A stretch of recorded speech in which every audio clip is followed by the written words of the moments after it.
நன்றி மறந்த சிங்கம். காட்டில் விறகு வெட்டுவதற்காக சென்று கொண்டிருந்தான் மனிதன் ஒருவன். அப்போது காட்டில் எங்கிருந்தோ சிங்கத்தின் கர்ஜனை கேட்டது. பயத்துடன் ஓடத் தொடங்கினான் மனிதன். மனிதனே, பயப்படாதே, இங்கே வா, நான் உன்னை ஒன்றும் செய்ய மாட்டேன் என்ற குரல் கேட்டது.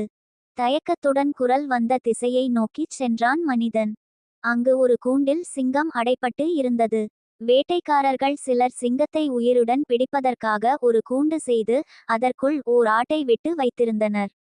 ஆட்டிற்கு ஆசைப்பட்ட சிங்கம் கூண்டிற்குள் மாட்டிக் கொண்டது. மனிதனை பார்த்த சிங்கம், மனிதனே, என்னை இந்த கூண்டிலிருந்து விடுவித்து விடு, நான் உனக்கு பல உதவிகளைச் செய்வேன் என்றது. நீயோ மனிதர்களை கொன்று தின்பவன், உன்னை எப்படி நான் விடுவிக்க முடியும் என்றான் மனிதன். மனிதர்களை கொல்லும் சுபாவம் எங்களுக்கு உண்டு தான்.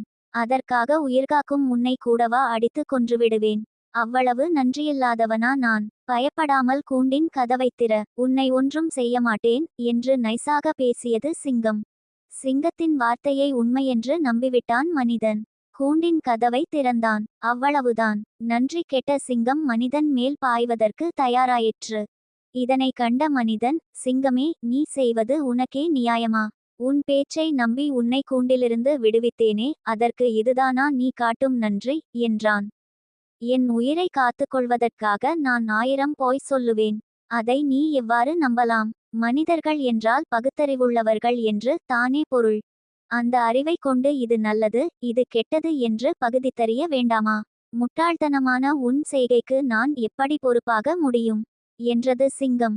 கடவுள் உன்னை தண்டிப்பார். உன் உயிரை காப்பாற்றிய என்னையே சாப்பிடுவது நியாயமா? உன்னை விடுவித்ததற்கு இம்மாதிரி நடந்து கொள்வது முறையல்ல என்றான் மனிதன். அவ்வழியாக ஒரு நரி வந்தது. இதனிடம் நியாயம் கேட்போம் என்று கூறிய மனிதன் நடந்த கதையனைத்தையும் நரியிடம் கூறினான். எங்கள் தொழில் அனைவரையும் அடித்து கொன்று சாப்பிடுவதுதான். இது இவனுக்கு நன்றாக தெரிந்திருந்தும் கூட என்னை கூண்டிலிருந்து விடுவித்தான். முட்டாள்தனமான இந்த செய்கைக்கு உரிய பலனை இவன் அனுபவித்தே தீர வேண்டும். நீ என்ன சொல்ற நரியாரே என்றது. அனைத்தையும் கேட்ட நரி ஒன்றும் புரியாததை போல் பாவனை செய்தது. நீங்கள் இந்த மாதிரி சொன்னால் எனக்கு ஒன்றுமே புரியல. ஆரம்பத்திலிருந்து சொல்லுங்கள் என்றது நரி. உடனே சிங்கம் சொல்லத் தொடங்கியது. நான் அந்த கூண்டிற்குள் அடைந்து கிடந்தேன். எந்த கூண்டிற்குள் என்றது நரி. அதோ இருக்கிறதே அந்த கூண்டிற்குள் என்றது சிங்கம். எப்படி அடைந்து கிடந்தீர்கள் என்றது நரி. சிங்கம் விடுவிடுவென்று கூண்டிற்குள் சென்றது. இதுதான் சமயம் என்று கருதிய நரி சட்டென்று கூண்டு கதவை இழுத்து மூடியது. நரியாரே, இது என்ன அயோக்கியத்தனம்? நியாயம் கூறுவதாக கூறி என்னை மறுபடியும் கூண்டில் அடைத்துவிட்டீரே என்று கத்தியது சிங்கம். நீங்கள் பேசாமல் கூண்டிற்குள்ளேயே இருங்கள். நான் ஒன்றும் இந்த மனிதனை போல் முட்டாள் அல்ல. உங்களுக்கு சாதகமாக நியாயம் சொன்னால் முதலில் மனிதனை அடித்துக் கொள்வீர்கள்.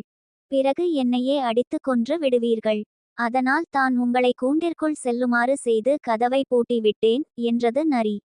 நன்றி மறந்த சிங்கம் தன் நிலையை நினைத்து நொந்து போனது. குறள்நீதி, எந்நன்றி கொன்றார்க்கும் உய்வுண்டு, உய்வில்லை செய்நன்றி கொன்ற மகற்கு. ஒருவர் செய்த நன்றியை மறப்பவர்க்கு என்றுமே உயர்வில்லை. ஆகவே பெற்ற உதவி சிறியதோ பெரியதோ என்றுமே நன்றி மறவாது வாழ்வோம்.